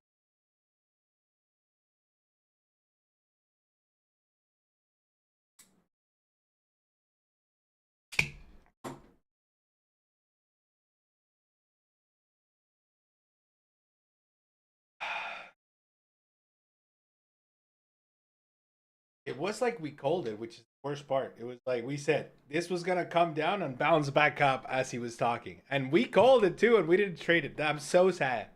I'm so sad I didn't pull the trigger on those calls. Because let's do the TQQ right now is sitting up. Oh my god, that would have been a 50% trade right there. Cheers, might be cheers. I mean, it's a good day. It's a good day overall. Markets are gonna like this tomorrow. We could see some weakness tomorrow as this gets digested. But I mean, look, he didn't say much, right? He's like data dependent. We're gonna continue as long as we don't see anything. But they're leaning towards the fact that this is gonna get worse. So they're gonna have to get to somewhat neutral and then somewhat stimulating.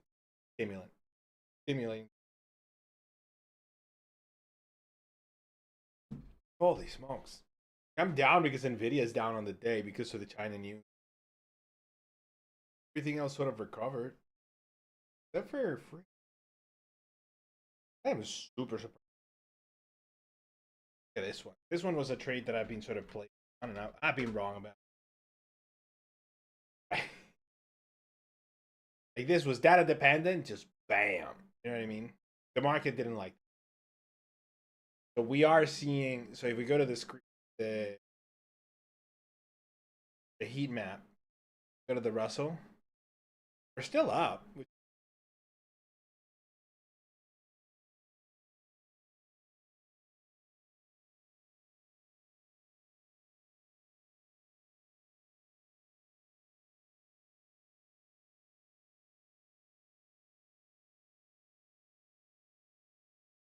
Oh, they. We don't condone leverage here. Oh. Bam. Bam. Oh.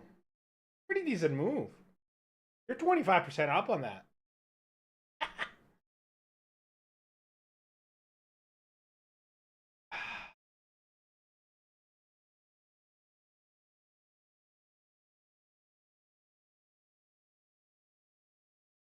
Overnight feed. I mean, it's up to you. Oh man, I'm up because of First Solar. I'm up because of Lucid. I'm up because of Baba. Literally.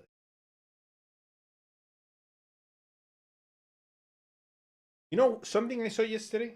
Market went down yesterday at night.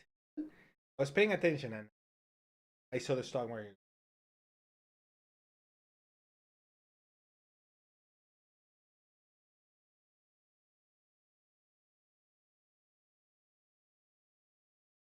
Oh my god.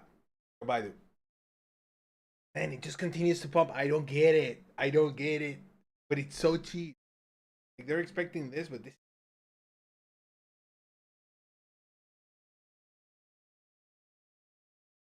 It's so cheap.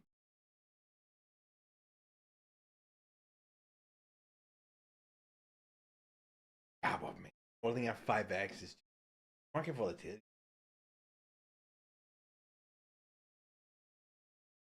They did nothing for the longest time. Well, oh, wait, team. You bought more?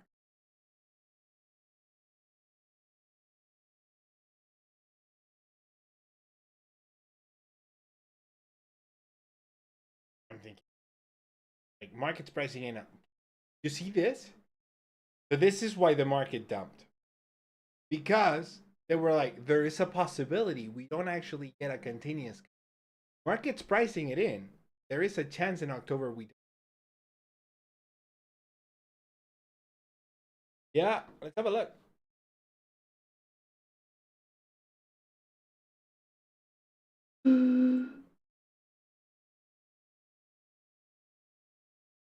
Coming up a little bit.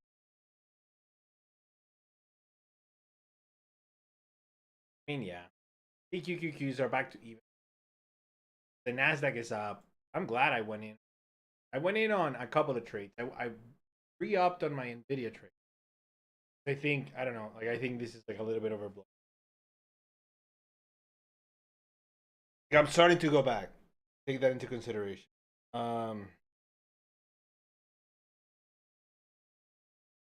Man, friend of mine, Antonio, he called it. He was like, Baidu, dude, Baidu. And I have no idea. I haven't done the research on him. I don't know. Decided not to go. Man, anything you bought in that.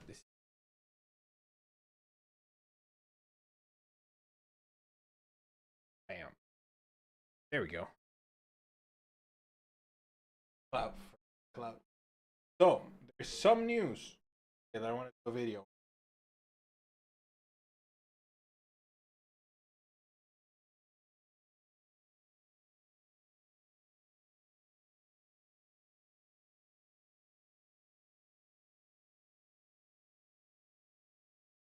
Ooh.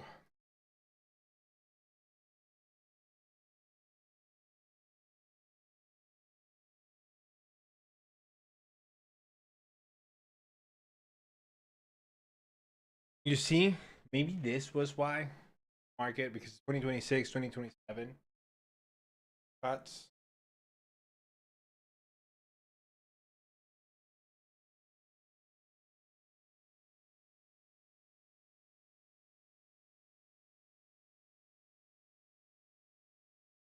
Oh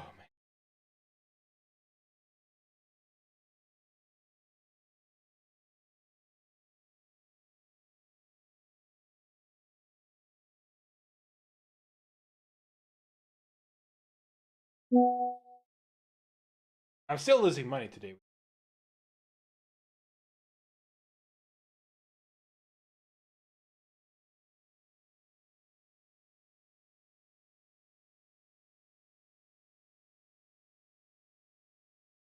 Not so bad.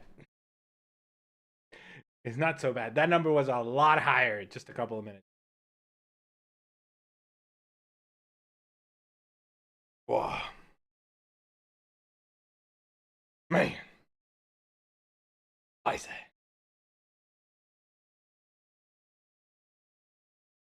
Oh man. You know what? I'm gonna leave the summary for the review. Leave.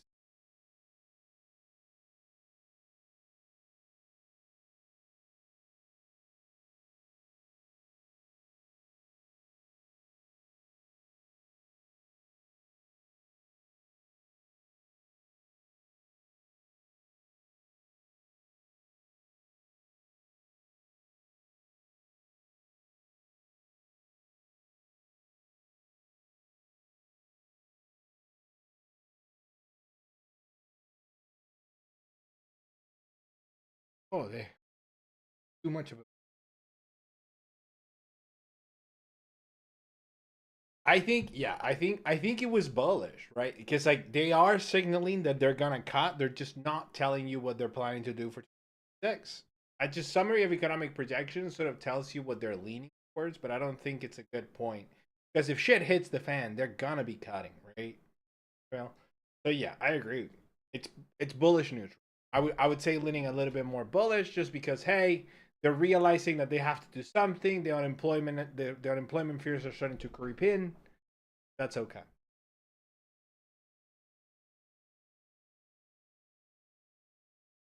At some point, I was down a lot.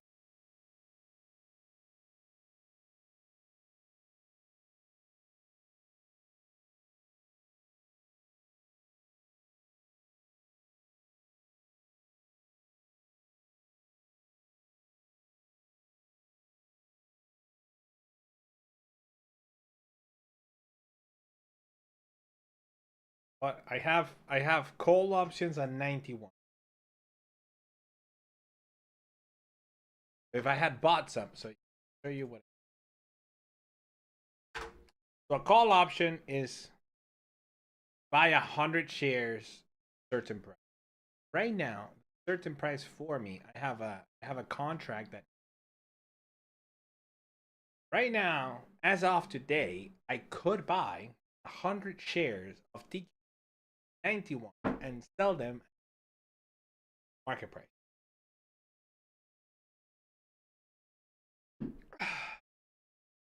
Right? Right? So we are at 91.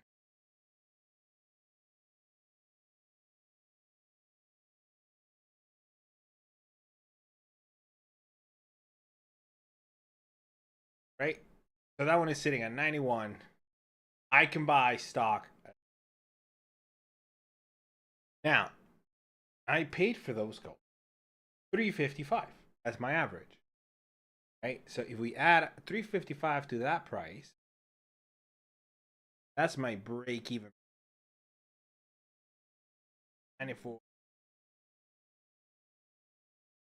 Right? Right?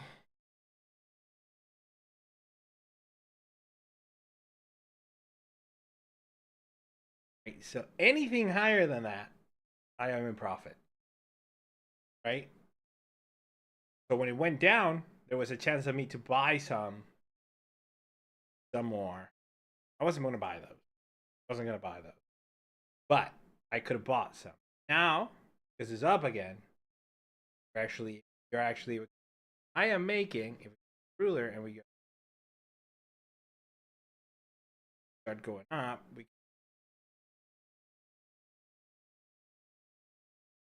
$4. Let's say it goes to 99. Bam.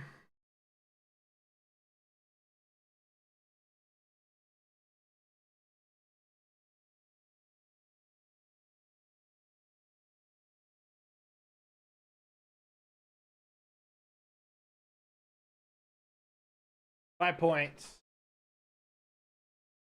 I would make $500. No, $500 per copy. So if I spend 350, 500, my return is 100 and something percent. Option.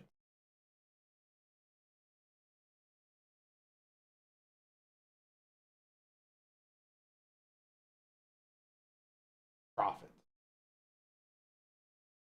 Pro stable. Find some good news before market open tomorrow. Go back to 0. That is okay.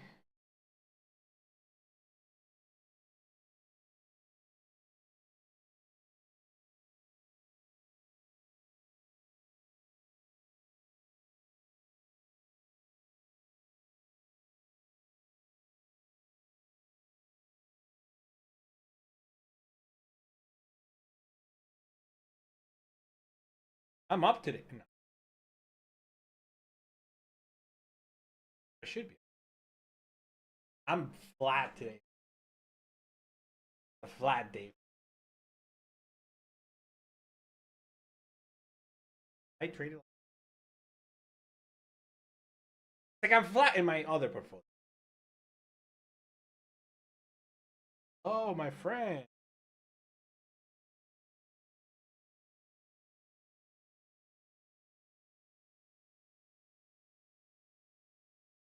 I have no idea of the stuff. Tell you. I have been chilling, dude. I have been chilling. I went on a holiday for like a day. Farm, I have no idea. I have no idea. Whatever, I can't tell you anything. Gone up. It's retracing back. Probably some farming news. Probably got some approval or something. Just like profit taking, probably. I don't know. I wouldn't know. I wouldn't know.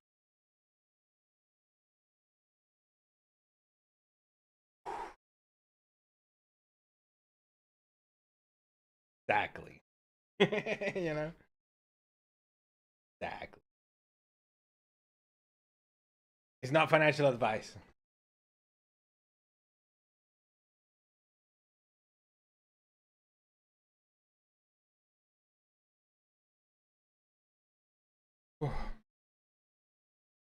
And you know who would be good to ask? But my sister hasn't paid attention to. I would have thrown that at her.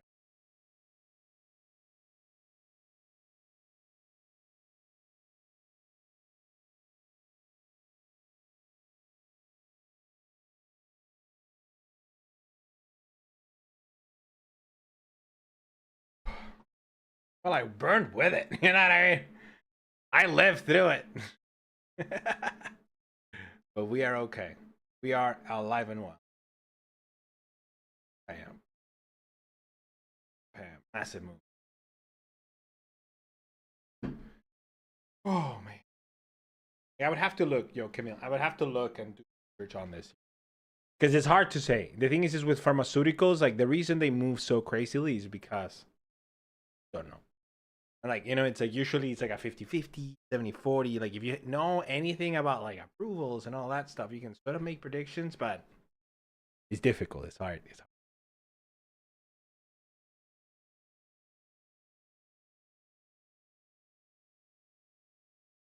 What a day.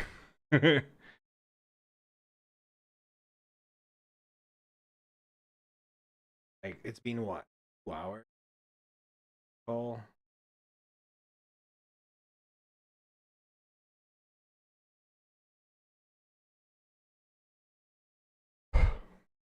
What a day. What a day. What a day. Couldn't do anything today. Like my thoughts were on this the whole day. And funny enough, my predictions were sort of right. What did I?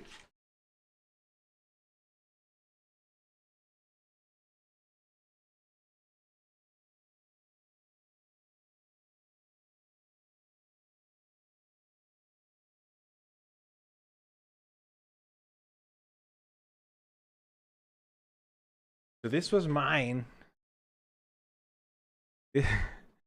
This was mine. They actually went 1, 2, 3, 4, 5, 6.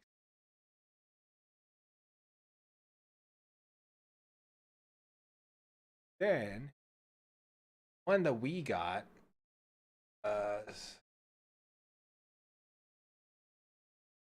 section 8. That's what we.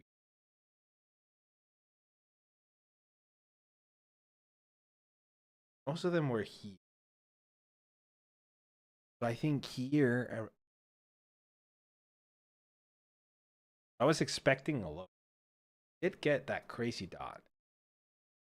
I wasn't expecting that much.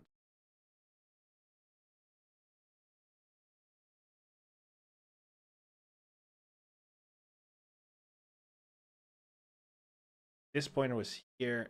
2 points were. A couple more points were. 4 points. One person.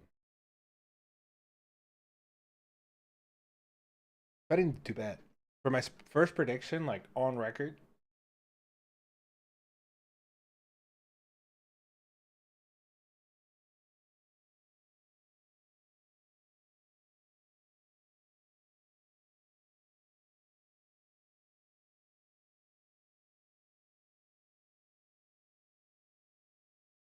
thank you, thank you, thank you.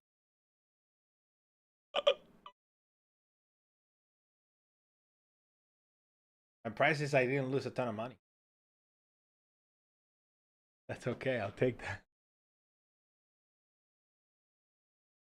You know which these are here for you guys being here. I have a feel this company is gonna bounce.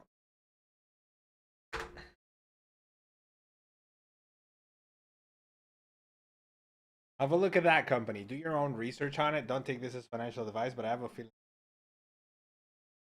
Then someone I made still up on the day.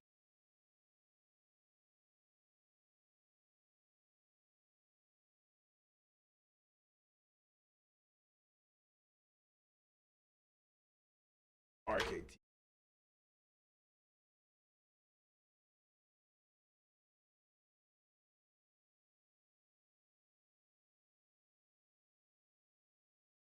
Short float sweet. Feels so high.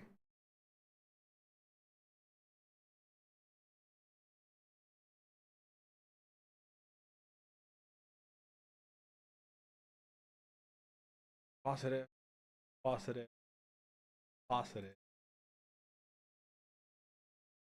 There should be.